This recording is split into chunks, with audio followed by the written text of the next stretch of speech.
The galaxy had been quiet for a long time. Too quiet. For almost 2 centuries, no warships had crossed into Sol space, and humanity believed peace was finally real. But deep inside the orbit of Neptune, old defense satellites began to blink red, one after another. The warning reached Earth's command network. Unknown fleet detected in the blackness beyond Pluto. Lights appeared, thousands of them, cold and sharp.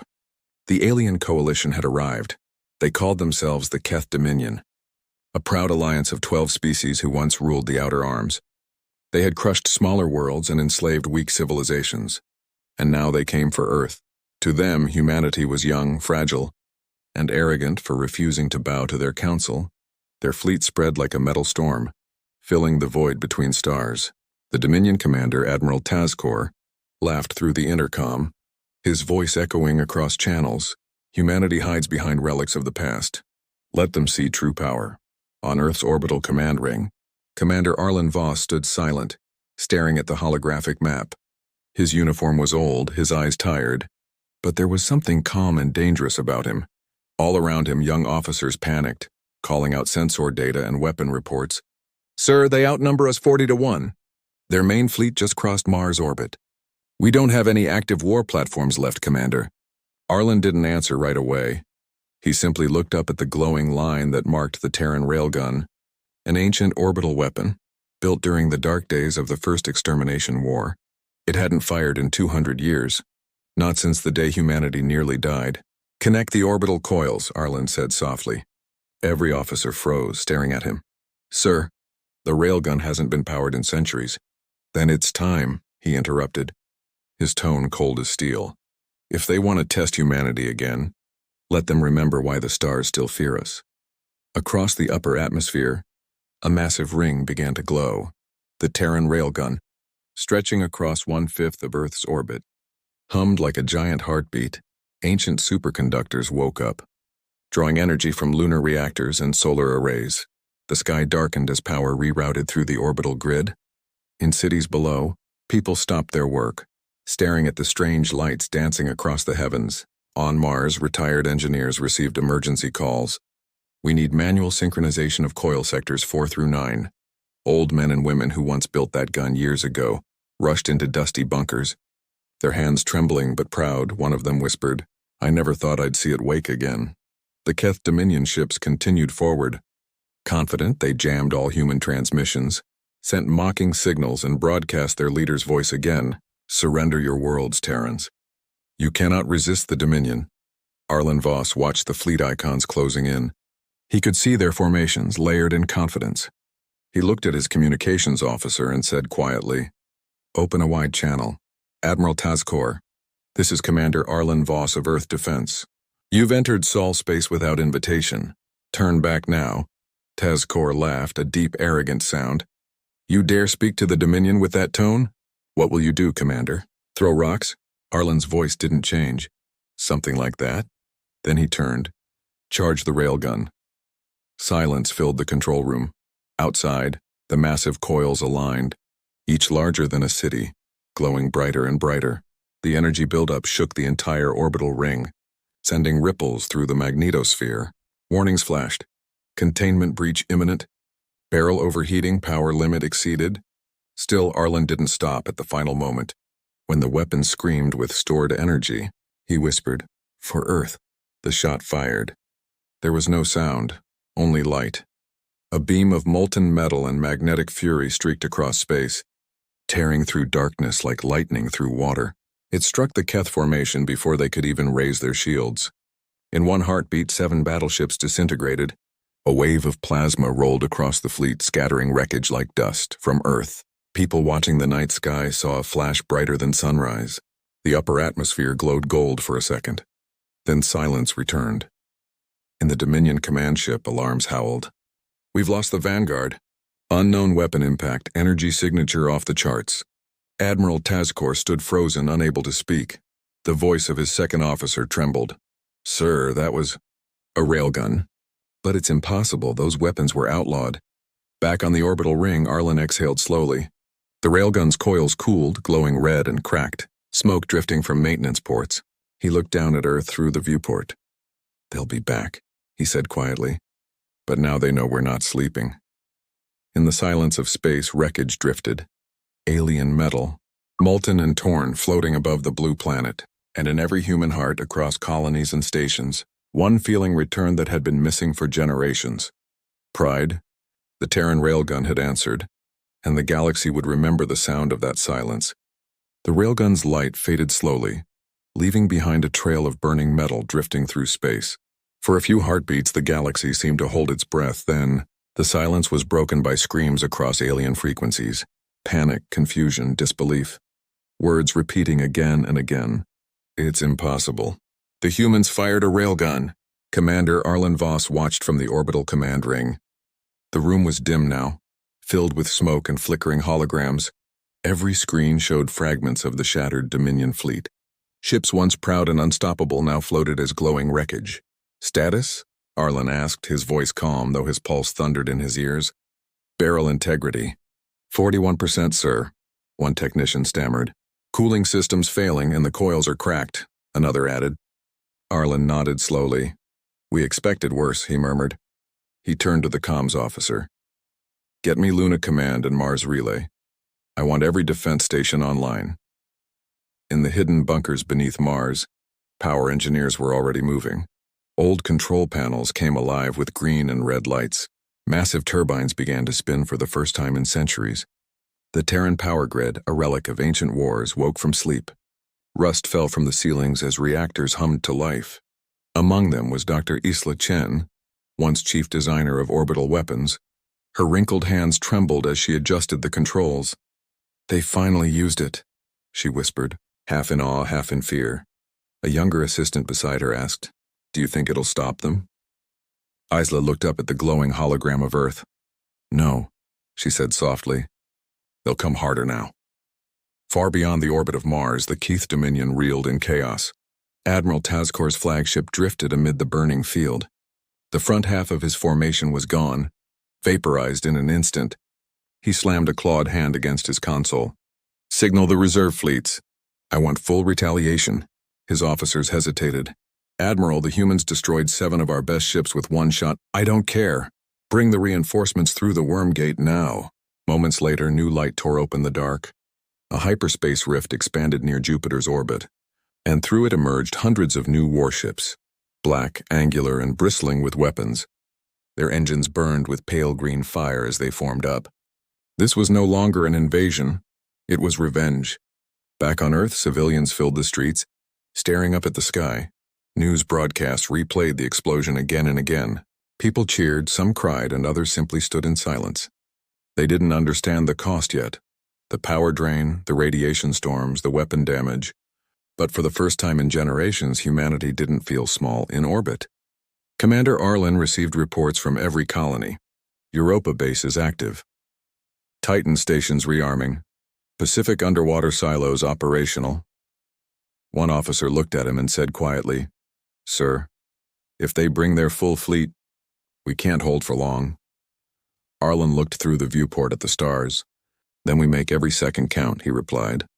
He walked toward the observation deck, hands clasped behind his back. The reflection of the planet glowed in his eyes. Prepare the Iron Dawn, he ordered. The room went silent, then erupted with gasps. Sir, the Iron Dawn. That ship's been sealed for centuries.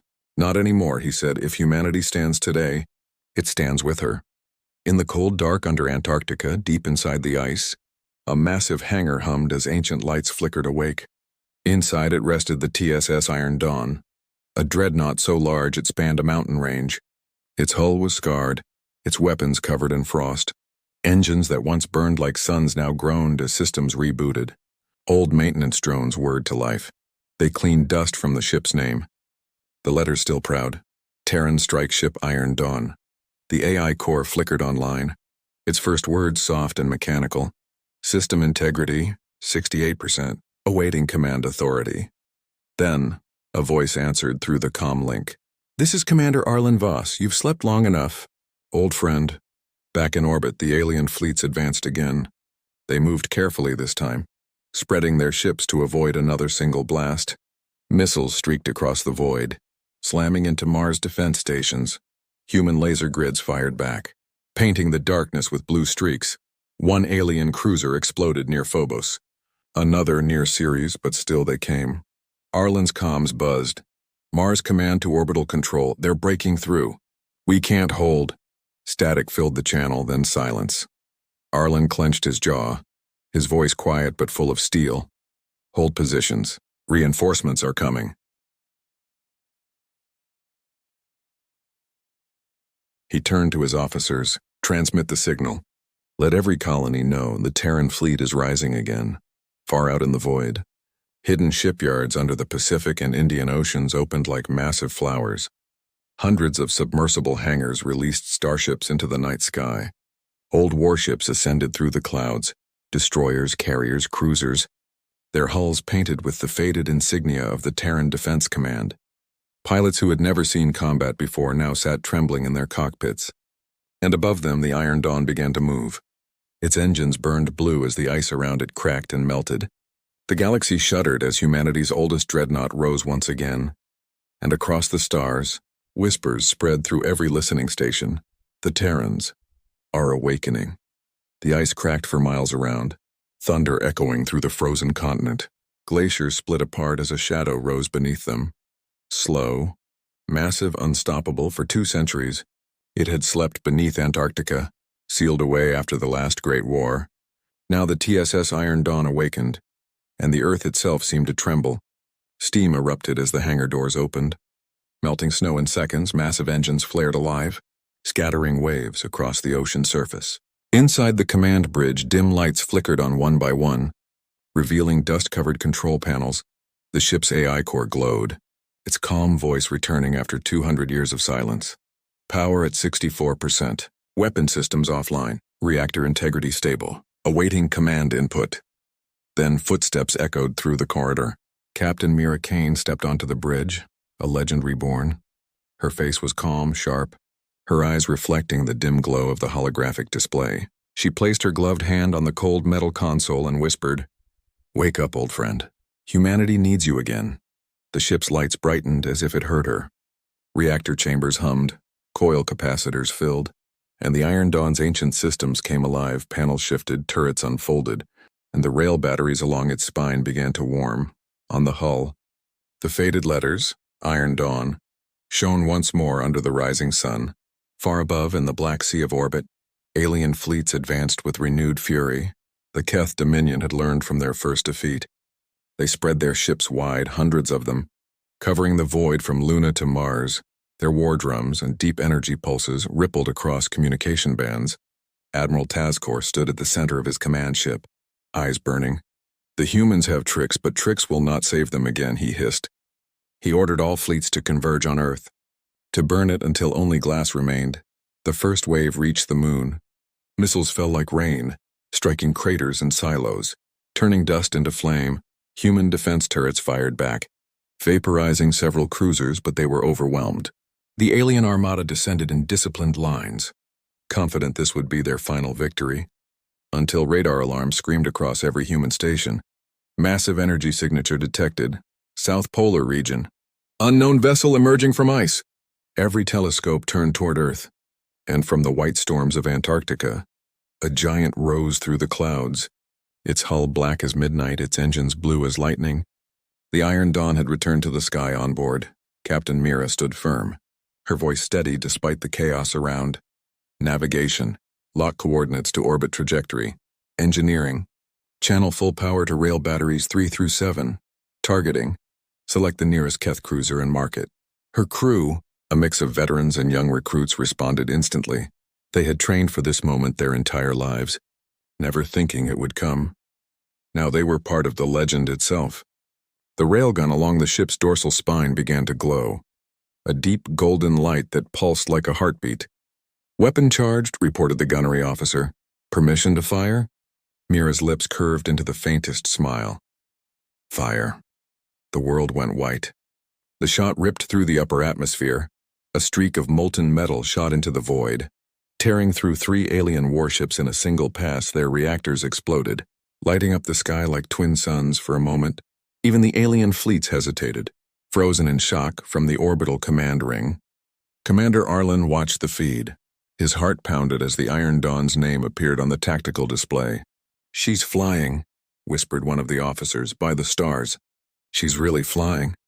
Arlen smiled faintly, the first true smile in years. "Broadcast this to every colony," he said. "Let them see what humanity remembers." Across Mars, Europa, and Titan, people watched as the old Terran dreadnought tore through alien ranks. It moved like a predator reborn, firing rail slugs that split through capital ships. Every blast echoed through human frequencies, rhythmic, like a heartbeat of steel. "They're running," shouted an officer on the Iron Dawn. Alien ships broke formation, panic spreading through their ranks. Admiral Tazakor shouted over his comms, "Stand your ground. It's just one ship." But even he could hear the fear in his own voice. Captain Mira didn't stop. "Load tungsten rounds," she ordered. "Target their command formation." As the next shell fired, it pierced the flagship's flank, collapsing its shield in a storm of plasma. For the first time in centuries, humanity's war songs filled the radio waves again, broadcasts of unity, hope, and defiance, spreading from Earth to every frontier station. But as the smoke cleared, sensors detected something new. A gravitational distortion appeared beyond Saturn's orbit. An object, massive, ancient, emerging from hyperspace. The readings were impossible to understand. One officer whispered in disbelief, That can't be a ship." The radar image twisted, showing a structure larger than the moon itself.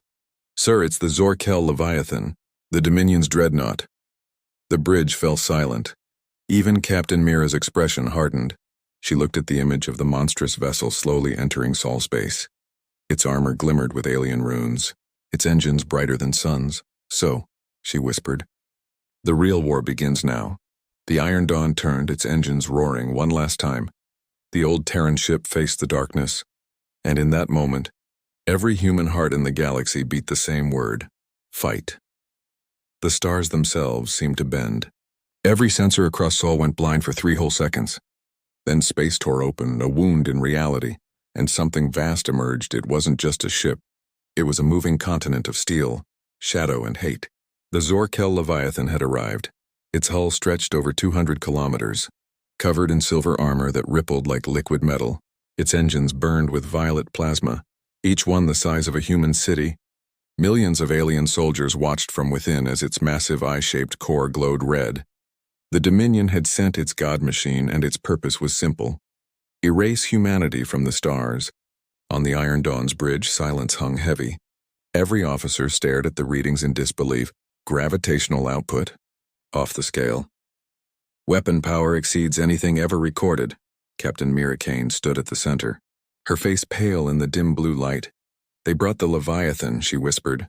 Her voice didn't shake, it hardened, cold as iron. Commander Arlen's voice came through the comm, crackling through static. "Mira, that thing can crack planets.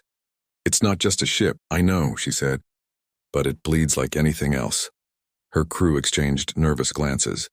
They all knew the truth. One hit from the Leviathan's primary cannon could vaporize the Iron Dawn, but retreat meant Earth's end. And that wasn't an option. The Leviathan began its charge. Energy gathered along its core, spiraling like a storm made of suns. The weapon's hum spread through every frequency. Deep, ancient, terrifying. Aliens across the fleet knelt in worship, whispering prayers to the machine that made them gods. And then, it fired. A beam of violet fire wide as a continent. Ripped through space, it struck the moon first, carving a molten scar across its surface. The shockwave shattered thousands of satellites. Every sensor on Earth screamed warnings. Mira gritted her teeth as the Iron Dawn's shields flickered. "Status: front shields down to 30%, Captain. Coolant lines failing." She steadied herself. "Redirect all auxiliary power to coil batteries. We'll give it something to remember." Meanwhile, deep beneath Earth's orbit in the old command ring, Commander Arlen Voss watched the Leviathan's energy bloom across the tactical map. He turned to his engineers. "How long until the railgun can fire again?" "At this level, the coils will melt, sir." "Then let them melt," he said. "If this is how we go out, we make it count." Every reactor on the planet hummed in unison. Old power stations from Siberia to the Amazon linked into the orbital grid. Cities dimmed, oceans shimmered with reflected light. Humanity's entire energy output focused into one colossal weapon. The Terran Railgun began to glow again, brighter than the dawn. For a moment, the night side of Earth looked like sunrise. In orbit, the Iron Dawn ascended higher, taking position directly between Earth and the Leviathan. Captain Mira's voice was calm, almost gentle. "They'll aim for the planet next. Then we stand in the way," said her helmsman. Mira nodded once. "Hold position. And when the railgun fires, we clear the path." The ship's rail batteries turned toward the Leviathan. Dozens of glowing cannons locked on target. "Fire control ready," said the gunner. "Do it," Mira replied. The Iron Dawn unleashed its fury. Dozens of tungsten shells screamed through the void, each moving at 20 kilometers per second. They slammed into the Leviathan's shield. The barrier flared, shattered, and reformed unbarely. One shell pierced through, punching a crater into the giant's side. Alien voices screamed over open comms. For the first time, the Leviathan bled down below. The Terran Railgun reached critical charge. The entire orbital ring trembled under the strain. Molten light ran through its spine. One of the engineers shouted, "Sir, if we fire now, it'll tear the gun apart." Arlen Voss didn't blink. "Do it anyway." He keyed into the open frequency and spoke quietly. "This is Commander Voss. To every human listening, this is our stand. Whatever comes next, remember, we were never afraid." He raised his hand. "Fire!" The sky turned white. The railgun fired its last shot, a lance of burning metal that cut straight across the void. It slammed into the Leviathan, piercing its heart. For a single impossible second, the weapon and the monster became one blinding sphere of light. Then came the explosion. A silent storm that shredded half the alien fleet and lit the heavens brighter than the sun. The Iron Dawn's shields collapsed. Fragments of armor drifting off into space, Mira stood on the trembling bridge, the glow of the dying Leviathan reflecting in her eyes. "Status?" she asked softly. "We're still here, Captain," a voice whispered. "Then keep us steady," she said, her tone almost a smile. "Earth still needs a sunrise. Below..." On the surface, people stepped out into the night. The sky burned gold with falling debris. Not destruction, but victory. Children pointed at the trails of fire and shouted, "Look! The humans did it." And somewhere deep in orbit, as the Leviathan's last flames faded, Commander Arlen whispered, "Never again will we be called weak." The Terran Railgun was silent now, melted, broken, dead. But its final thunder still echoed through the stars. The stars had gone quiet, no engines roared, no weapons fired, no fleets moved. Only drifting metal and soft blue light filled the darkness now. The war was over. Or maybe the universe was simply too stunned to continue it. Where once a monstrous ship had blocked out the sun, there was now only debris. Fragments of the Zorkel Leviathan drifted in slow spirals, glowing faintly like dying embers. The wreckage stretched for thousands of kilometers, a scar in the void itself. On board the shattered Iron Dawn, lights flickered weakly. Half of the ship's hull was gone, the rest cracked and scorched. Sparks danced across the bridge as fires hissed quietly in the background. Captain Mira Kane sat in her command chair, her voice low and steady. "Report." Her helmsman's voice came through the static. "Main engines offline. Shield matrix destroyed, but we're still holding orbit, Captain." Mira leaned back, exhaustion etched into her face. "Good. Earth deserves a sunrise." Down below, on the surface of Earth, people watched the sky glow with streaks of falling metal. To them, it wasn't wreckage. It was rain made of fire and victory. Children cheered, parents wept, and old soldiers saluted the heavens. The world had seen destruction before, but this time, it had survived. In a quiet village by the sea, a little girl pointed upward. "Mama, look! The stars are crying." Her mother smiled through tears. "No, love. That's how the stars say thank you." The world's power grids flickered. Hospitals hummed and radio stations came alive again. Across every broadcast, the same voice echoed. Commander Arlen Voss. Calm, tired, proud. "This is Earth Command. The enemy has fallen. Humanity endures." The transmission spread through the colonies, reaching Mars, Titan, Europa, and beyond. For the first time in generations, every human world shared one heartbeat. Hope. Far from the solar system, deep in the galactic capital, the Council of Empires sat in silence. The delegates stared at the holographic feed showing the Leviathan's destruction. No one spoke for a long time. Then, an elder from the Terran race broke the quiet. "They did it. The Terrans destroyed a godship.